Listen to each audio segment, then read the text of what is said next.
Once at a party, someone asked me if MS was contagious. I couldn't believe my ears. I mean, really, contagious, contagious. I laughed so hard I almost choked on my drink. It was one of those moments where you just can't help but burst out laughing. I told them, "Honey, if it were, I'd be handing out MS-laced cocktails left and right. Imagine that, a party favor no one would want." The look on their face was priceless, a mix of horror and confusion. They didn't know whether to laugh or run away. I quickly reassured them that MS is not contagious.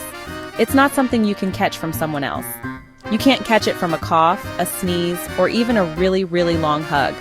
Trust me, I've hugged a lot of people. But that little interaction got me thinking.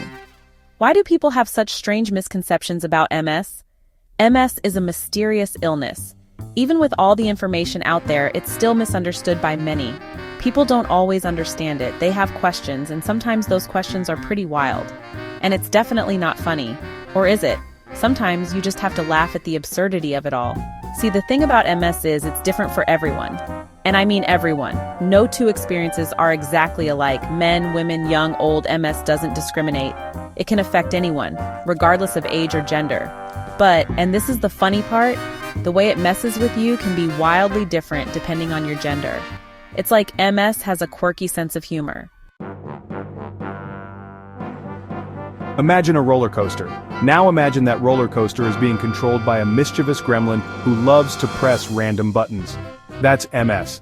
1 minute you're up, feeling great, the next you're down, wrestling with fatigue, numbness, or blurry vision. Men and women, we both get strapped into this crazy ride. But the gremlin? He's got a twisted sense of humor. He throws different curveballs at each gender. For example, women, they get hit with mood swings like a dodgeball tournament. Hormones and MS, not a good mix. Men, on the other hand, get the short end of the stick when it comes to, well, let's just say performance issues. It's like, hey, you're feeling all romantic? Surprise! Here's some numbness and erectile dysfunction. Thanks, gremlin, real mature.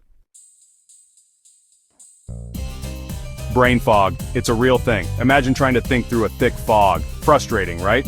Now imagine that fog is inside your head. Welcome to life with MS. Here's the thing. Brain fog affects men and women differently. Women, we tend to forget things. Names, dates, why we walked into a room, it all just vanishes. Like a magic trick, but not a fun one.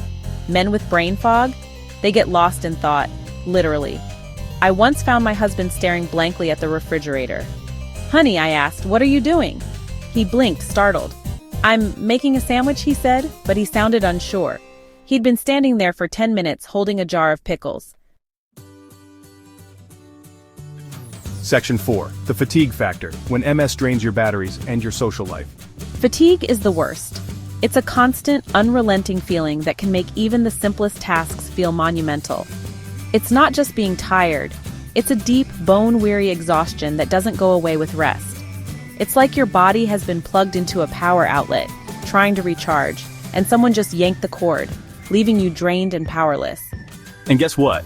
This isn't just a minor inconvenience. It affects women more than men. Women are more likely to experience severe fatigue due to MS. Think of it this way. Women with MS are like smartphones with a million apps running in the background. We're constantly multitasking, juggling responsibilities, and trying to keep it all together. The mental load is immense, and it takes a toll on our energy levels. No wonder our batteries drain faster. The constant demand on our physical and mental resources is exhausting. Men, on the other hand, are like those old Nokia phones. They're built tough, they last forever on a single charge, and they seem to have an endless supply of energy. They don't have a lot of bells and whistles, which means fewer things to drain their energy. It's not that they don't experience fatigue. They just handle it differently. They take a nap, they sit down, they conserve their energy. Women, however, often push through, trying to meet all their responsibilities, which only makes the fatigue worse. Section 5. Bladder blunders and other embarrassing tales. Let's talk about bladder control, or lack thereof. MS can turn your bladder into a ticking time bomb, ready to explode at the worst possible moment. And yes, this one affects both genders, but the embarrassment factor, off the charts, especially in public. Picture this. You're at a fancy restaurant enjoying a romantic dinner. You excuse yourself to use the restroom. But when you get there, disaster! You didn't make it. And now you're left with the daunting task of explaining the situation to your date without dying of shame. Section 6, MS. It's a journey, not a competition, unless you're racing to the bathroom.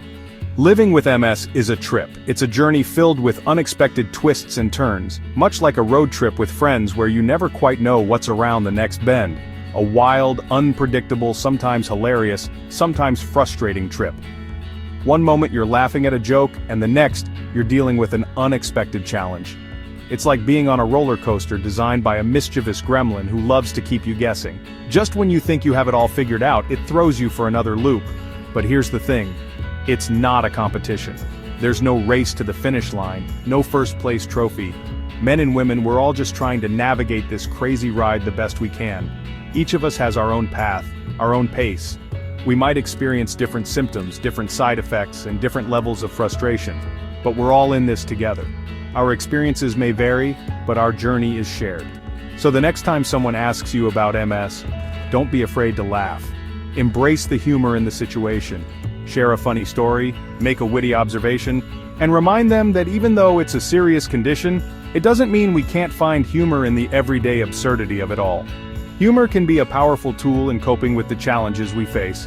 After all, laughter is the best medicine. It brings us together, lightens our burdens, and helps us see the brighter side of life. Well, laughter, and maybe a really good neurologist. Together, they make the journey a little easier to navigate.